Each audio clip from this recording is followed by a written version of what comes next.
Tell us about what the effect of firing Mark Esper, what is the effect going to be on the country on national security? Well, look, there's no way around it. To some large extent, it throws the system into turmoil at the moment because this really is, at least right this minute, a shockwave through the Pentagon. Everybody knew Esper was on the outs with the president, but there was a sense, if you will, that he could make it through to the end of the administration. I mean, just a minute ago, I was out in the hallway. I stopped the first military officer that I saw in the hallway that I knew.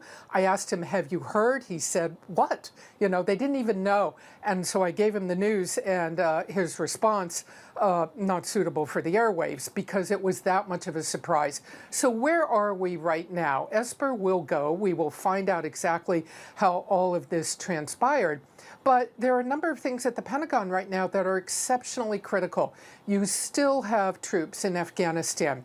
The president says he wants them home by Christmas.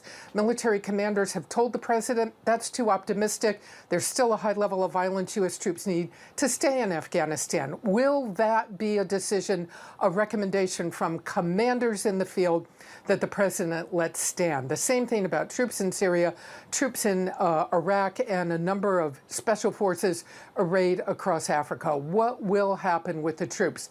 Is the president simply going to issue some edict he wants everybody to come home?